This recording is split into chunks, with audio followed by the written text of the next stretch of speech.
বর্তমান অনলাইনে সবচেয়ে জনপ্রিয় গুজব হচ্ছে ডক্টর ইউনূস আমেরিকা থেকে আর ফিরবে না। আর ডক্টর ইউনূসের এই বিদেশ সফরের মধ্যে বাংলাদেশে প্রবেশ করবে প্রাক্তন প্রধানমন্ত্রী শেখ হাসিনা। এ সকল জাঁকজমকপূর্ণ গুজবের মধ্য দিয়েই পার হচ্ছে বাংলাদেশের মানুষের প্রত্যেকটি মুহূর্ত। কিন্তু বাস্তবতা কি, সত্য কি? আসলে বাংলাদেশে সত্য ও মিথ্যার মধ্যে এমন এক ধোঁয়াশার সৃষ্টি হয়েছে যে মানুষ চাইলেও সত্যের কাছাকাছি পৌঁছতে পারে না। আর এর প্রধান কারণ হচ্ছে বাংলাদেশের সামাজিক মাধ্যমগুলোতে গুজবের জমজমাট বেচাকিনা। আপনি যদি একটি সত্য কথা বলেন, একটি সত্য সংবাদ প্রচার করেন, মানুষ সেটাকে বিশ্বাস করবে না। আর আপনি যদি একটা মিথ্যা ও গুজবকে প্রচার করেন, lakh lakh like, subscribe and share হবে। কিন্তু যদি আপনি কোনো তথ্য নির্ভর যৌক্তিক কোনো তথ্য বা উপাত্ত উপস্থাপন করেন, তাহলে বাংলাদেশের জনগণ সেটা বিশ্বাস করবে না, গ্রহণও করবে না। এটা বাংলাদেশের একটা স্বভাবগত চরিত্রের রূপান্তর হয়েছে।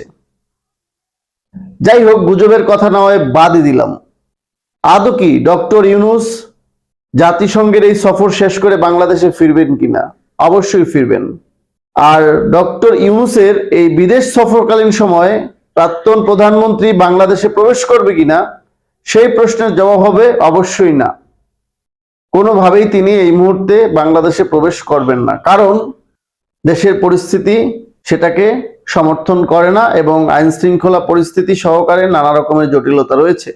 যদি সেই জটিলতাগুলো না থাকতো, তাহলে এখনো বাংলাদেশ থেকে বিভিন্ন সময়ে গোপনে টাকা পয়সা খরচ করে আওয়ামী লীগের বড় বড় নেতারা বিদেশ পাড়ি জমাতেন না এবং অনেক নেতারা ইতিমধ্যে দেশে চলে আসতেন।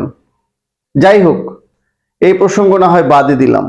দেশের চলমান পরিস্থিতি এবং এই সকল ধোঁয়াশার মধ্য থেকে সবচেয়ে গুরুত্বপূর্ণ বিষয় হচ্ছে প্রফেসর ইউনূস এই জাতিসংঘের সফরে বিল ক্লিনটনের একটি অনুষ্ঠানে একটি তথ্য তুলে ধরেছেন। সেটা হচ্ছে বৈষম্য বিরোধী ছাত্র আন্দোলনের মাস্টার মাইন্ড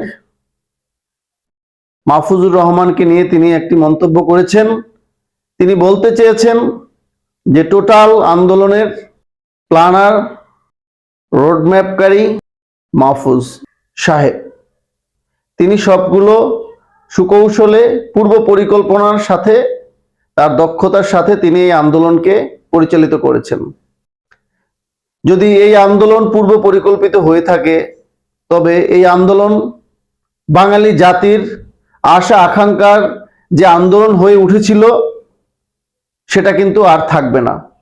এটা এই কারণে, বাংলাদেশের মানুষ বিগত 15 বছরে নানা রকম অনিয়ম দেখেছে, স্বেচ্ছাচারিতা দেখেছে, দুর্নীতি দেখেছে, টাকা পাচার দেখেছে, দ্রব্যমূল্যের ঊর্ধ্বগতি দেখেছে, দেশে দুঃশাসন দেখেছে।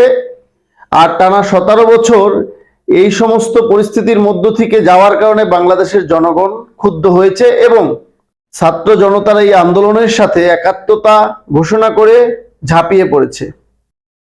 কিন্তু যদি এই বৈষম্য বিরোধী ছাত্র আন্দোলন যদি সত্যিকার অর্থে বাংলাদেশের 18 কোটি মানুষের আশা আকাঙ্ক্ষার বাস্তবায়ন করতে না পারে, তারা যদি বিশেষ ক্ষমতা ও উদ্দেশ্য নিয়ে সরকার গঠন করে থাকে বা বিশেষ একটি গোষ্ঠীকে সুবিধা দেওয়ার জন্য সরকার গঠন করে থাকে, তাহলে সেটা চরম ভুল হবে অদূর ভবিষ্যতের জন্য। আমাদের বাংলাদেশ স্বাধীনতার পর থেকে সুনির্দিষ্টভাবে কোনো নিয়মতান্ত্রিক রাষ্ট্র ব্যবস্থায় পরিচালিত হয়নি। আমরা বাংলাদেশের জনগণ স্বাধীনতার 52 বছর থেকে প্রতিনিয়ত দুঃশাসন ও অনিয়মের সাথে মোকাবেলা করে আজ পর্যন্ত পার করছি। আর আজ যখন বৈষম্য বিরোধী ছাত্র আন্দোলনের মধ্য থেকে একটি নতুন বাংলাদেশের সৃষ্টি হয়েছে, তখনও বাংলাদেশে অসীম দুর্নীতি, অনিয়ম, চাঁদাবাজি এবং আইন শৃঙ্খলার অবনতি দৃশ্যমান। সুতরাং স্বাধীনতার পর থেকে আজ পর্যন্ত বাংলাদেশে এখন অবধি ন্যায় বিচার ও সুশাসন প্রতিষ্ঠিত হয়নি। আর আজকে আমরা দেখতে পাচ্ছি বৈষম্য বিরোধী ছাত্র আন্দোলনকে কেন্দ্র করে একটি মহল তাদের অস্তিত্বের জানানি দিচ্ছে, যেটা আমরা খুব সহজেই বলতে পারি। সেটা হচ্ছে জামাত শিবিরের একটা সম্পৃক্ততা প্রকাশ পাচ্ছে, যে সকলেই জামাত শিবির এই আন্দোলনের সাথে জড়িত, মাস্টার মাইন্ড বা যারাই হোক না কেন তারা জামাত শিবির দ্বারা প্রভাবিত। এবং বিএনপি বলেছে তাদের নাকি 400 মানুষের অধিক তাদের নেতাকর্মীর মৃত্যু হয়েছে, যার সুনির্দিষ্ট কোনো তালিকা এখন পর্যন্ত আমরা পাইনি।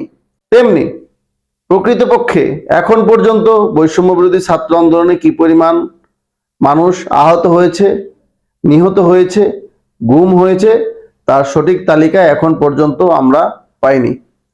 এটা খুবই হতাশাজনক এবং উদ্বেগজনক।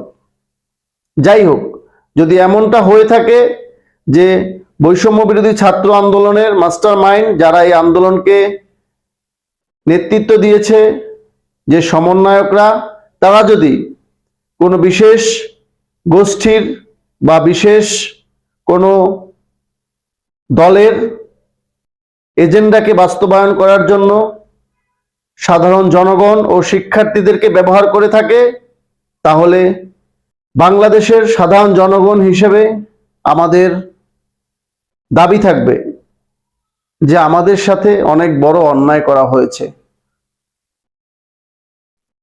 যে সকল নিরপরাধ ছাত্র জনতা বৈষম্য বিরোধী ছাত্র আন্দোলনে মারা গেছে, তাদের আত্মার প্রতি অন্যায় হবে। যে সকল সাধারণ মানুষ ও ছাত্র জনতা যারা দেশের জন্য প্রাণ দিয়েছে, গুলির সামনে বুক পেতে দিয়েছে, তারা সত্যিকার অর্থেই একটি বৈষম্যহীন সমতার সমাজকে পাওয়ার জন্য, একটি বৈষম্যহীন সাম্যবাদী রাষ্ট্র পাওয়ার জন্য আত্মত্যাগ করেছে। যে দেশে সকলে সুন্দরভাবে স্বাধীনভাবে বসবাস করবে, যে দেশে সাম্প্রদায়িকতার কোনো স্থান থাকবে না, যে দেশে জাতি, ধর্ম, বর্ণ নির্বিশেষে সকলে সমান অধিকার নিয়ে স্বাধীনভাবে বিচরণ করবে, এই বাংলাদেশ হবে এই বাংলাদেশে বসবাসরত প্রতিটি মানুষের দেশ, প্রতিটি মানুষের ঘর, প্রতিটি মানুষের জীবন জীবিকা, প্রতিটি মানুষের শেষ আশ্রয়স্থল।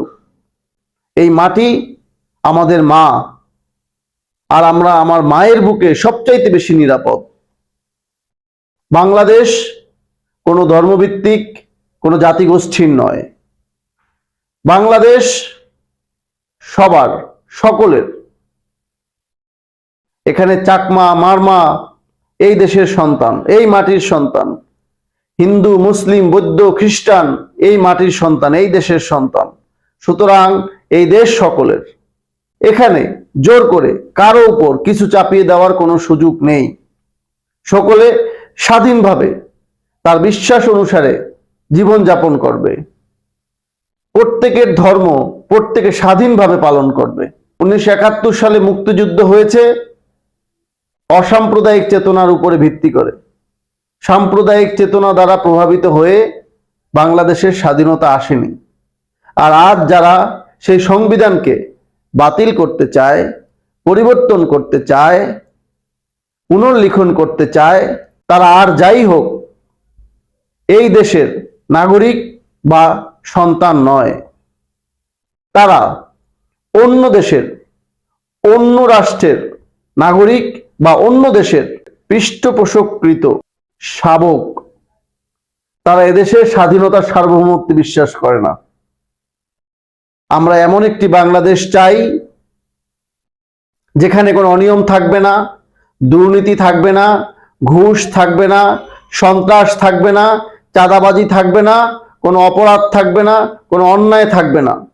এদেশ ন্যায় দ্বারা পরিচালিত হবে, সুশাসন দ্বারা প্রতিষ্ঠিত হবে এবং প্রতিটি মানুষ শান্তিতে জীবন যাপন করবে।